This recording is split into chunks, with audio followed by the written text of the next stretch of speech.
Bienvenue pour notre exercice quotidien de philosophie. Aujourd'hui, autour de la question « Le domaine artistique se laisse-t-il facilement définir ?» Alors c'est une question qui pose évidemment le problème du sens de l'art et de sa limite. Qu'est-ce qui est de l'art et qu'est-ce qui n'en est plus? Où s'arrête l'art et où commence le n'importe quoi? Alors, je vais prendre deux exemples pour faire comprendre le problème, la contradiction qui se cache dans ce sujet. Ces deux exemples, je les emprunte à la Renaissance et à l'art moderne. D'un côté, la Renaissance avait défini l'art comme étant essentiellement orienté vers la recherche et la production de belles œuvres. La recherche et la production de la beauté. La recherche et la production de ce qu'il y a de plus raffiné, de plus subtil, voire même de divin. On est allé jusqu'à la représentation du divin dans l'œuvre de Michel-Ange. Je pense au plafond de la chapelle Sixtine et à ce médaillon central qui s'intitule « La création », dans lequel on voit Dieu tendre la main ou créer du bout de sa main, du bout de son doigt, Adam. Bien, je pense aussi à Léonard de Vinci, dans cette œuvre si connue de la Joconde, qui propose une norme particulière de ce qu'il considère comme étant la beauté. Alors, je n'ai pas discuté de cette norme, simplement je remarque que il y a, chez les artistes de la Renaissance, une préoccupation du beau, qui fait que désormais on ne parlera plus simplement d'art, mais de beaux-arts. Les arts en tant que leur fin est la production du beau. Eh bien, les artistes modernes bouleversent cette conception de l'art. Les artistes modernes, ou prétendus tels, parce qu'après tout on peut discuter, et ça va être tout l'objet de notre dissertation, que de discuter si oui ou non ce sont encore des artistes. Eh bien, ce sont des gens, ces artistes modernes, je vais prendre deux noms, des gens qui ont affirmé qu'un urinoir ou une machine à caca pouvaient être des œuvres d'art.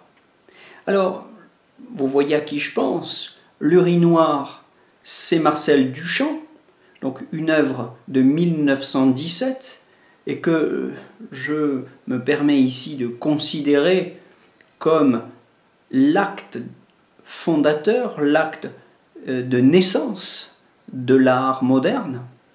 Et d'un autre côté,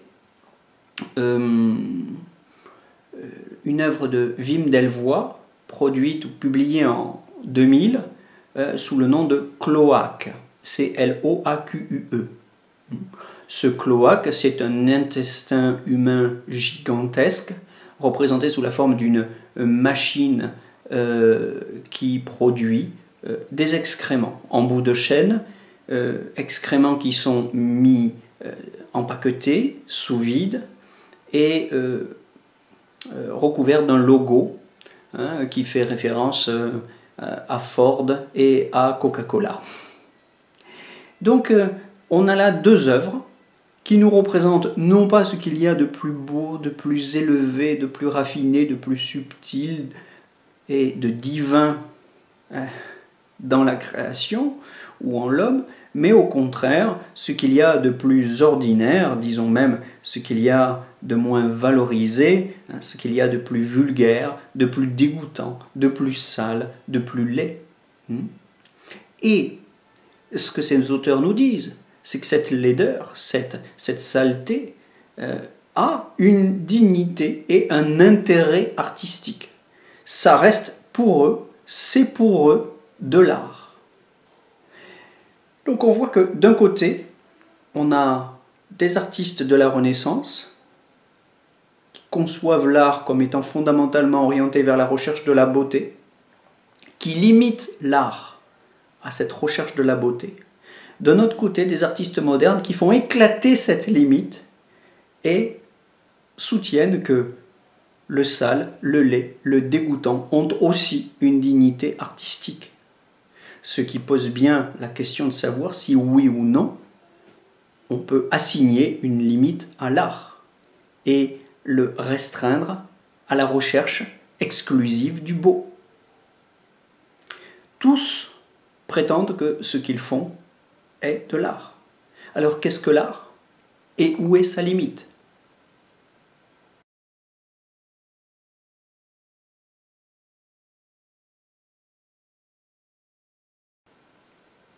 Voilà ma problématique, voilà à quoi je m'en tiendrai comme question dans une introduction. Vous voyez, je n'ai pas donné de définition générale de l'art, pas de généralité.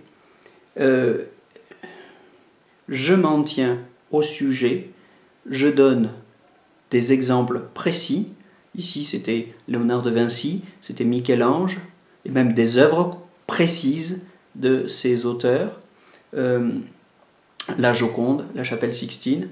J'ai cité aussi Wim Delvoye, j'ai cité Marcel Duchamp et leurs œuvres, Fontaine de 1917 et Le Cloaque des années 2000.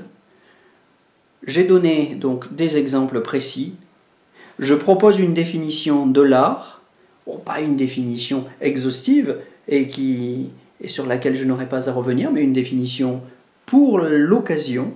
D'abord une définition de l'art comme étant orientée vers la recherche du beau, ou une définition de l'art qui s'oppose à cette réduction, à cette limitation de l'art à la recherche du beau, à travers l'art moderne, qui inclut aussi la représentation du laid, du sale, du dégoûtant. Et j'ai bien, dans cette définition, dans cette double définition, la perception claire d'une contradiction. Le beau, c'est ce qui s'oppose clairement au laid, au dégoûtant. Donc j'ai rempli mon contrat. Dans une introduction, je dois transformer le sujet qui m'était donné. Ici, le domaine artistique se laisse-t-il facilement délimiter? Je dois transformer cette question, ce sujet, en une question contenant un problème, faisant apparaître un problème. Il m'appartient de faire apparaître le problème, c'est-à-dire la contradiction. Bon, j'estime que là, j'ai rempli mon contrat. Ensuite, je peux, dans mon introduction, éventuellement annoncer mon plan, c'est facultatif, c'est scolaire, si ça vous rassure, vous pouvez le faire, mais l'essentiel, c'est la problématisation, c'est-à-dire l'énoncé d'une question qui contient une contradiction. Je vous souhaite une bonne rédaction et de bons exercices de philosophie. À très bientôt pour la suite de nos cours de philosophie sur l'art. Je vous souhaite un bon après-midi.